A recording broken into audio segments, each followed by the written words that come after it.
네, 9월장도 얼마 남지 않았습니다. 긴 연휴를 앞둔 우리 시장 어떤 투자 전략이 필요할까요? 전략적 투자 김형석 KCJ 자산운용 주식운용팀장 모셨습니다. 어서 오세요. 반갑습니다. 안녕하세요. 네, 3,500선 돌파 기대감을 키웠던 코스피 지수가 어제는 양대 지수 모두 하락하면서 마감을 했습니다. 그래도 장 후반으로 갈수록 낙폭을 좀 줄이면서 장을 마쳤는데 앞으로의 흐름은 어떻게 전망하십니까? 일단 코스피 지수 올해 연초부터 가파르게 올라오기는 네. 했습니다. 지금 한 3,470포인트, 지금 기준으로 조금 안 되는 수준인데요. 지금 PER 배수로 했을 때 코스피 지수가 11.5배 정도가 되고 있습니다. 이제 직전 고점이었던 21년도에 3,300포인트 당시가 이제 16배에 근접했었기 때문에 지금 이 코스피의 PE 배수는 그렇게까지 이제 비싼 수준은 아니다. 그렇게 생각을 하고 있고요. 또 글로벌 시장이랑 이제 비교를 해보면은 글로벌 평균이 한 18배 정도가 됩니다. 미국이 이제 25배로 압도적으로 고평가를 받고 있는 상황이지만 미국을 제외해도 평균이 17배 정도가 됩니다. 네. 그래서 글로벌 시장 대비해서도 여전히 저평가 받고 있는 그런 시장이고요. 지금 코스피 지수가 이제 전고점을 상향 돌파해서 올라온 상황이고 금리 인하 기조 속에서 이런 유동성 장세가 펼쳐지는 국면에서 섣부른 매도는 다소 좀 아쉬울 수 있다. 그렇게 좀 생각을 하고 있습니다. 네, 그래도 긍정적으로 바라보고 계신 것 같고요. 9월 시장을 특히나 견인했던 건 외국인의 적극적인 매수였던 것 같습니다. 외국인의 매수세가 좀 강하게 들어왔는데 지금 보니까 파킹형 ETF에 들어있던 개인 자금이 주식형 ETF로 이동하고 있다라는 소식이 계속 전해지고 있습니다. 이 부분 해석해 주시죠. 예, 맞습니다. 코스피가 3,400포인트 네. 뚫고 올라오면서 이제 외국인 수급이 주도적으로 역할을 했었고요. 그 기간 동안 이제 국내 기관 같은 경우에는 수급 주체 중에서 국내 기관은 좀 중립적인 위치를 보였었고 개인 투자자들은 이제 차익 실현으로 대응을 하는 그런 모습들을 좀 보여왔습니다. 그러면 이제 향후에 지금 시점에서 코스피가 추가로 더 상승을 할 수 있다라면은 그 수급 주체는 개인적으로는 세 개 모두 다 가능성이 있다라고 좀 생각을 하고 있습니다. 먼저 개인 투자자의 관점에서 본다면 이 투자자 예탁금이 지금 최근자 기준으로는 한 73조 원 사상 최고치 수준입니다. 8월 말에 이제 66조 원 수준이었었는데 한 달도 안 되는 기간 동안 빠르게 증가를 네. 한 상황이고요.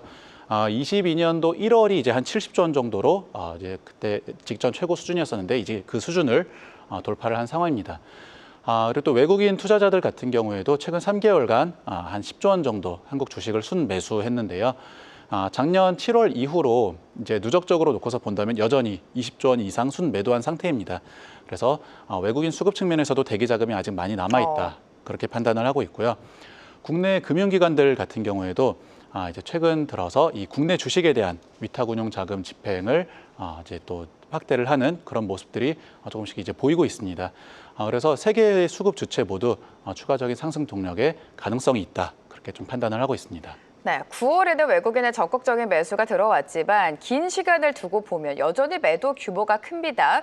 외국인의 추가 매수가 기대된다라고 말씀을 해주셨고 이렇게 코스피 지수가 연일 사상 최고치를 경신했던 이유는 아무래도 삼성전자와 하이닉스의 선방이었습니다. 삼성전자 같은 경우에는 오늘 좀 주춤하는가 싶었는데 외국인의 매수와 함께 다시금 또 상승으로 전환을 했고요. 최근 흐름이 계속해서 좋았습니다. 반도체, 특히 삼성전자랑 하이닉스 투톱을 바라보는 시각은 어떻습니까? 일단 네. 이제 외국인 수급 측면에서 좀 먼저 한번 말씀을 드려보면은요. 외국인들이 최근에 이제 삼성전자 매수에 좀 많이 두드러지는 모습들을 네. 보이고 있습니다. 그런데 이제 삼성전자의 이 외국인 지분율을 보면은 지금 한 51% 정도 그 정도 되고 있는데 과거 평균 수준에서 크게 벗어나지는 않는 수준입니다. 과거 평균이 한 49에서 56% 정도 그 범위에서 움직여 왔고요. 그리고 이제 이 한국 주식으로 들어오는 외국인 투자자들의 발걸음을 조금 더 서두르게 만들 수 있는 요인들이 어떤 것들이 있을까를 고민을 해보면 이 한국 기업들의 ROE 개선을 좀 꼽을 수가 있을 것 같아요. 동일하게도 이제 삼성전자 같은 기업에도 적용을 할 수가 있는 부분인데 사실 한국 기업들의 이 ROE가 그렇게 높지는 않습니다. 10년 평균으로 했을 때 한 8% 정도 수준이고 지금 시점에서 이제 12개월 선행으로 해도 한 9% 정도밖에 되지가 않습니다. 이제 글로벌 평균이 이제 12에서 한 13% 정도 되기 때문에 그에 비해서 낮은 수준이고 이런 ROE 차이를 감안을 한다면 사실 이 한국 이 코스피의 업사이드는 한 5% 정도로 좀 줄어들게 됩니다. 근데 이런 ROE의 개선은 뭐 순이익이 증가하는 부분도 있겠지만은 지금 진행되고 있는 뭐 상법 개정이라던가 자사주 소각 의무화 같은 부분들이 진행이 되면은 이제 자기자본의 이런 증가 속도를 억제하면서 ROE 충분히 더 개선될 수 있는 가시성 가져갈 수 있는 부분이 있다라고 좀 생각을 하고요. 이제 그 삼성전자 얘기로 조금 더 넘어와서 네네. 이제 마이크론이 이제 굉장히 좋은 실적을 발표하고 가이던스도 이제 좋게 발표를 했었습니다. 한 두 가지 정도 이제 좀 포인트를 꼽아서 말씀드릴 수가 있을 것 같은데요. 한 가지는 이제 이 데이터 센터형 매출 비중이 전체에서 이제 반 이상으로 크게 이제 기여를 하고 있다. 그거하고 또 한 가지는 이제 이런 AI 반도체나 데이터 센터 수요 말고 이런 범용 반도체 쪽까지도 수요가 강하게 나타나고 있다. 이렇게 두 가지 정도 메시지를 좀 꼽을 수가 있을 것 같습니다. 네. 이런 그 데이터 센터형 매출 같은 경우에는요. 이 기존에는 수십억 대 규모의 이 B2C의 이 소비자 디바이스, 대표적으로 핸드폰 같은 이런 그 큐가 굉장히 많은 그 수요 기반에서 적게는 뭐 수십 대 규모의 굉장히 큰 초대형 데이터 센터 수요로 이제 이 수요의 주체가 넘어간다, 이런 상황이라고 좀 볼 수가 있겠는데요. 이런 그 변화가 이제 기업들 입장에서는 수요를 예측하기가 굉장히 어려워집니다. 소수의 대형 데이터 센터로 인한 그 의사 결정이 이제 전체 수요의 영향을 크게 이제 미치게 되다 보니까요. 이런 그 시장 상황에서 단기적으로는 이 업체들이 수요 예측을 하기가 어려워지게 되고 일시적으로는 이 공급 부족이 나타날 가능성이 높아진다, 이런 부분들을 시사한다라고 좀 이해를 할 수가 있을 것 같습니다. 그리고 이제 이런 범용 반도체 쪽으로의 이런 수요 회복 조짐도 최근에 이런 DDR5 가격이 10% 이상 상승하면서 그런 온기가 좀 확산이 되어가는 모습들을 보이고 있고요. 그런 이 산업 동향 국면 상황에서 이런 삼성전자를 비롯한 이런 그 반도체 제조사들은 이런 투자 계획, 캐펙스 계획을 이제 보수적으로 혹은 수요 상황에 따른 탄력적 집행, 이런 식으로 이렇게 과잉 투자를 유발하지 않는 방향으로 계속해서 가져가고 있습니다. 그래서 반도체 산업은 이런 뭐 AI 데이터 센터나 범용 반도체나 전반적으로 우상향할 것으로 예상을 하고 있습니다. 네, 지금까지 반도체 밸류체인 안에서는 레거시보다는 언급해 주신 AI에 굉장히 집중을 했던 것 같습니다. 남은 하반기는 AI도 물론 좋지만 레거시에 대한 기대감이 지금 유효한 상황인데 그와 관련된 종목은 어떤 종목을 보면 좋을까요? 일단 AI하고 이제 레거시로 양분하기보다는 조금 더 세분화해서 좀 말씀을 드려보고 싶은데요. 일단은 이런 그 저전력 특히 이런 추론 AI 시장이 이제 개화가 되면서 저전력 반도체의 이런 강점을 내세운 에이직 반도체들에 대한 그 시장 수요가 이제 많이 좀 부각이 되고 있는 상황인 것 같습니다. 그래서 이런 상황에서는 이런 새로운 반도체가 이제 개발이 되는 그런 이런 산업 환경에서는 이 테스트 소켓에 대한 수요가 증가하는 그런 모습들을 볼 수가 있고요. 그런 측면에서는 이런 반도체 소켓 만드는 회사들을 좀 주목할 필요가 있다. 그렇게 좀 말씀을 드리고 싶습니다. 그리고 또 한 가지는 이제 내년이면은 이제 삼성전자 같은 경우에는 이 DRAM 1D 공정이 이제 양산에 돌입할 것으로 예상이 되고 있습니다. 그러면 이런 반도체 미세화 과정에서 또 수요가 이제 증가할 수 있는 그런 기업들, 혹은 이제 1D 공정에서 새롭게 추가가 될 수 있을 그런 공정들, 그런 기업들을 좀 더 집중해서 보면 좋지 않을까, 그렇게 생각을 하고 있고요. 다만 이제 상대적으로 좀 보수적으로 보고 있는 부분은 이 전체적인 이 반도체 팹 증가로 나타나는 그런 투자 상황까지는 아직은 아닌 것으로 좀 생각이 됩니다. 앞서 말씀드렸던 것처럼 반도체 회사들이 이런 투자 기조는 계속해서 좀 보수적으로 가져가고 있는 상황이고요. 그리고 또 이런 그 하이닉스의 이 용인 반도체 클러스터도 준공 시점을 감안하면 아직 이런 장비 발주가 대량으로 나올 시기는 아직은 좀 이른 상황입니다. 그래서 이런 이 전체적인 팹 증설에 관련된 그런 시각은 조금은 보수적으로 볼 필요가 있겠다, 그렇게 좀 말씀을 드리고 싶습니다. 네, 반도체 섹터 전반적인 분석을 해주셨습니다. 어제 반도체가 살짝 주춤했던 사이에 그동안 시장을 주도했던 조선과 방산 그리고 원전까지 좀 매수세가 온기가 퍼졌던 것 같습니다. 금반지라는 단어까지 요즘 등장을 하고 있는데 하반기 주도 섹터는 어디로 보고 계십니까? 일단 조선 방산도 계속해서 좀 긍정적으로 시각을 가져가고 있습니다. 특히 이런 이 유동성 공급이 증가하는 유동성 장세 국면에서는 통상적으로 이제 경험적으로 이제 밸류에이션이 간과되고 주도주가 계속해서 주도를 하는 그런 모습들을 이제 보아왔었고요. 조선이나 방산 같은 경우에도 그 수주 모멘텀이 계속해서 유효하다 이렇게 좀 생각을 하고 있습니다. 그래서 기본적으로 이런 그 주도했던 섹터들이 계속해서 주도할 가능성이 높다 그렇게 좀 판단을 하고 있고요. 이런 반도체 같은 부분도 마찬가지라고 좀 생각을 하고 있습니다. 특히 이제 이런 그 주도 섹터 관련해서 좀 유망한 기업들에 대한 고민들을 좀 요즘 네네. 계속해서 많이 하고 있는 상황인데요. 조선 같은 경우 예시로 좀 말씀을 드려보면은 이런 그 조선사들보다는 사실 조선사들의 이 수주하는 선가는 올해 들어서 이미 좀 하향 조정되고 있는 꺾인 상황입니다.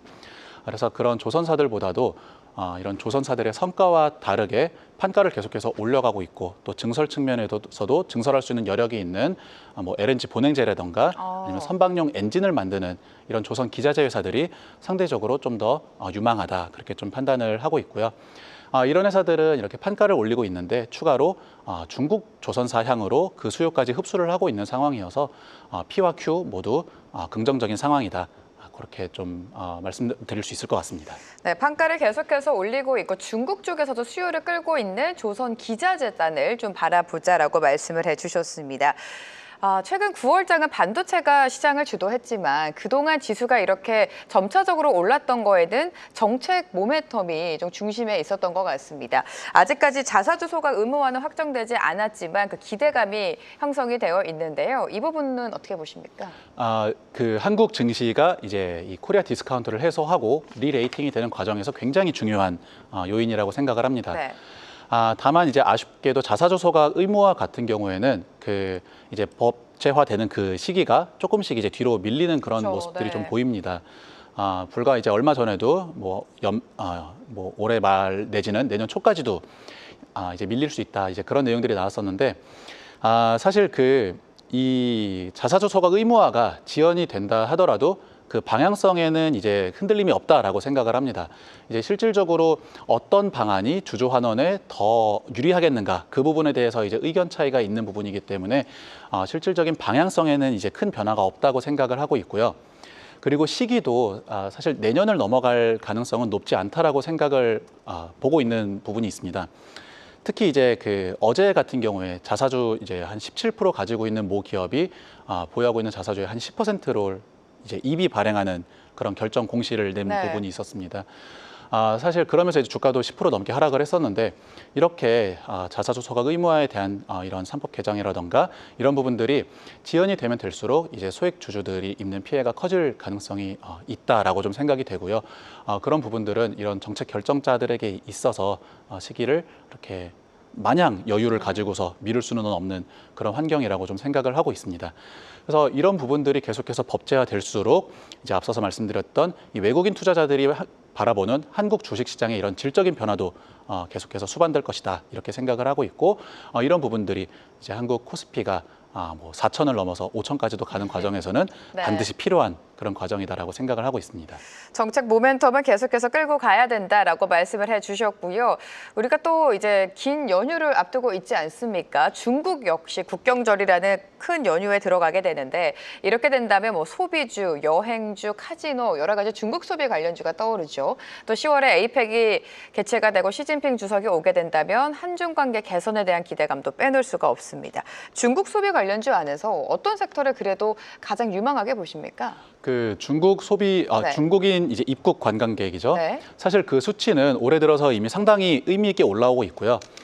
이제 뭐 중국 그 시진핑 주석이 한국을 방문, 그 시진핑 주석의 에이펙 참석이라던가 네. 이런 그런 모멘텀이 아니더라도 이미 이런 그 중국인의 방한 소비 관련된 부분은 충분히 개선이 되고 있는 상황입니다. 특히 이런 호텔 관련된 사업을 하는 회사들은 이미 객실이 다 찬 상황에서 이제 가격을 올려가고 있는 그런 상황이기 때문에 여기에 이제 더해서 중국인 이 관광객, 이 무비자까지 허용이 된다면은 이런 추가적인 실적 전망의 상향 조정이 가능하다 그렇게 좀 보고 있고요. 또한 이런 그 호텔뿐만이 아니라 이런 중국 방문객 관련된 소비 그 관련된 기업들도 충분히 이런 그 실적 측면에서의 수혜를 볼 네. 수가 있다 그렇게 좀 보고 있습니다. 예, 그렇게 보고 있습니다. 네. 네, 좋습니다. 이렇게 시장이 살짝 조정을 받을 때 어떤 섹터를 분할 매수 관점으로 들어가야 되는지가 궁금하고 그리고 전반적인 시장을 바라보는 투자 전략까지 여쭤보도록 하겠습니다. 일단 이제 앞서 말씀드렸던 것처럼 이런 유동성 공급이 증가하는 이런 국면에서 이제 섣불리 매도는 네. 섣부른 매도는 투자 수익률에 좋지 않은 결과로 이어질 수 있다. 그런 시각을 좀 가지고 있고요. 그렇기 때문에 이제 조정 시마다 분할 매수하는 전략은 충분히 유효하다. 그렇게 생각을 하고 있습니다. 어떤 부분을 이렇게 좀 더 의미 있게 접근하는 것이 네. 좋을까? 그런 관점에서는요. 일단은 이런 금리 인하에 대한 기대감이 물론 이제 이런 파월 의장의 발언에 따라서 그 기대감이 왔다 갔다는 하고는 있습니다만 전반적인 이런 금리 인하 사이클이다라는 점에서는 이견이 없는 것 같습니다. 그래서 이런 금리 인하 수혜주로 볼 수 있는 이런 인터넷 소프트웨어 기업들 혹은 이제 제약 바이오 기업들 를 이제 단기적으로는 좀 관심 있게 볼 수 있을 만한 섹터다 이렇게 좀 볼 수가 있겠고요. 좀 중기적으로 본다면은 아무래도 이익 모멘텀이 견고하게 살아 있는 그런 기업들을 이런 좀 더 조정 시에 추가 매수하는 그런 전략으로 접근하는 게 좋겠다 말씀드릴 수가 있을 것 같습니다. 그래서 이제 턴어라운드가 예상되는 이런 뭐 레거시 반도체라던가 네. 뭐 AI 반도체도 계속해서 수요가 견고하다 그렇게 좀 보고 있고요. 그리고 또 소비재 관련된 기업들도 충분히 이런 이익 모멘텀을 계속해서 잘 가져갈 수 있다 그렇게 판단을 하고 있습니다. 그리고 또 이제 앞서 말씀드렸던 조선방산 같은 기업들도 수주 모멘텀 유효하기 때문에 계속해서 이런 분할 매수가 가능하다 그런 섹터다 이렇게 좀 보고 있습니다. 단기, 중기에 따른 전략을 세워주셨고요. 가장 핫한 섹터였던 조선과 방산은 조정을 줬을 때 매수 기회로 또 삼아보자라는 시장 투자 전략까지 세워주셨습니다. 김영석 KCGI 자산운용 주식운용팀장과 오늘 함께했습니다. 팀장님 감사합니다. 네, 감사합니다.